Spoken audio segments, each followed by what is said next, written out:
Thank you. I just had this really cool aha moment. And it came through something trivial, and I'm going to try to articulate it in the best way possible. Before this cruise, I'm from New York City. I wear black all the time.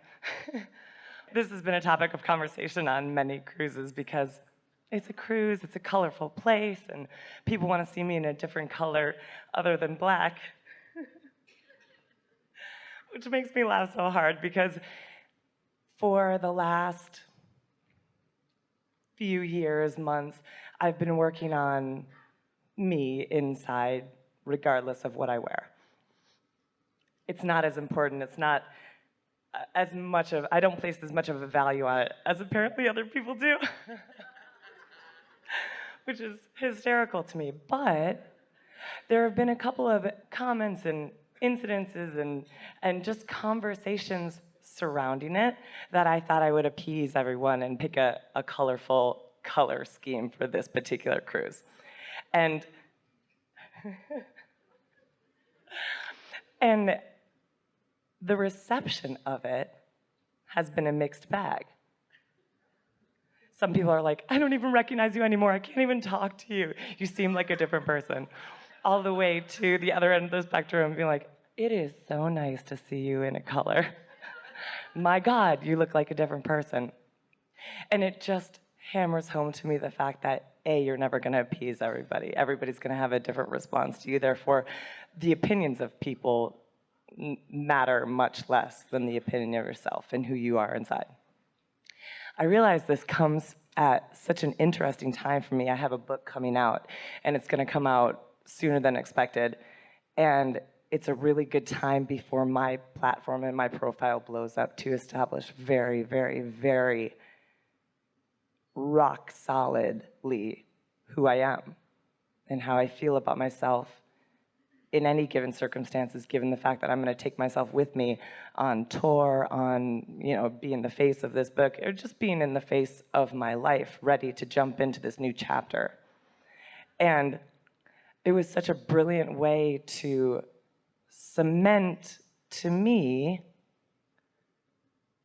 what's really important in where I take myself and in conversations that I have.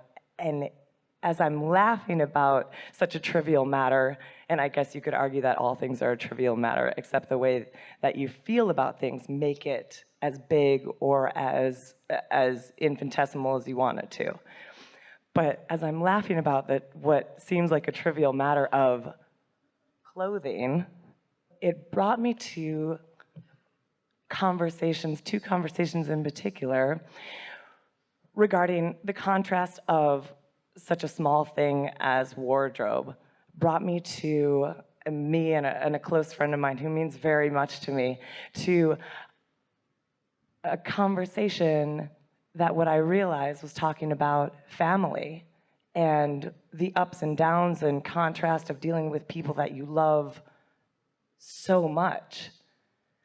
And that's the clothing or if you have holes in your pants or anything like that is just a gateway to a connection and a place in which you can talk about something that really does mean something to you. If there were another hour right now that we could play together, it would be a good thing. But we're going to bring this to a somewhat satisfying conclusion just by acknowledging a series of things. So since you are the creator of your own experience, you need some stuff, you need some components, you need some variety, you need some textures and colors, you need things to mold your life from, and you get those from the interaction with others. So it's such an interesting thing that the first thing that we wanted to say to you, Esther, occasionally, because every now and again someone will comment about something that she's wearing, and she's been formulating this thing in her mind that goes something like, does the way I dress bother you? because she doesn't want anybody to be bothered about anything, but she wants to call it to their attention that they may be bothered about something that's really not that much of any of their business. And she also wants them to know that their being bothered doesn't bother her. That's the most significant thing, that I acknowledge just briefly that you are bothered, but I don't want you to think that your being bothered is going to motivate me to a different behavior. And that's the reason that most people are openly bothered with most people about things, is because they're wanting to encourage you to some other behavior by their botheredness.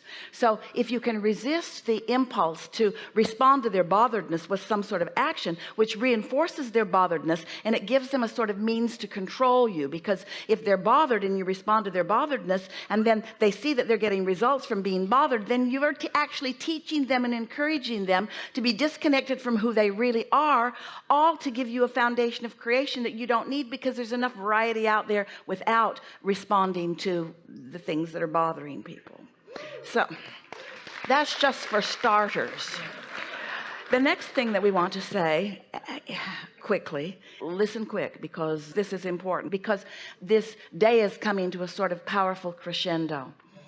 Do you believe that you are the creator of your own reality? Yes, of course I do, Abraham. And do you acknowledge that everyone around you is giving you the bits and pieces that are helping you to identify through your life experience, you might even say through trial and error, what you are putting into your vortex? And do you realize that all of the pieces that you are putting into your vortex are shaping up once they get there, that any one of them is not enough to live by, that it's the exposure to a lot of that variety that is putting all of that into the vortex, and that then the vortex is actually doing its thing, that law of attraction is gathering the choices that you have made through your life. This is important. The choices that you've made through your life. When you know what you don't want, you know what you do want, and what you do want is the choice that went into the vortex. So this vortex is this magnificent cauldron of choices that you've made, all good choices that you've made, not choices that someone else has dictated to you, choices that you have made. Because when you know what you don't want, you know what you do want, and it doesn't matter what words you say, it doesn't matter who you try to appease. You've put the real choice, the real deal is in the vortex. So there's all these real deals that are in the vortex. All the things that are important to you are in the vortex. And who's watching out for that? Your inner being. And what's powering that? Law of attraction. So it turns out that everything that you are, this real you that you are describing, that vortex version of you, which now you've got to find some way of getting to know. And you can't get to know the real you if the fake you's out here trying to appease all the fake people. You all got to get into your vortexes before you're going to have any real experience with anyone, you see. And then when that happens, when you are tuned in, tapped in, turned on, and they are too, and they're holding you as their object of attention, and you're holding them as your object of attention, now who you truly are is interacting with who you truly are. And those are the yous that are creating the future worlds. Those are the yous that are making the difference in this world. Those are the yous that are living happily ever after, you see. Big conversation. And thanks to all of that, thanks to that trip and trigger and all of that, I'm right there. Yeah. We've enjoyed this interaction more than you have. And more than words can ever explain. There is great love here for you. And as always, we are in your vortex. Such a good day.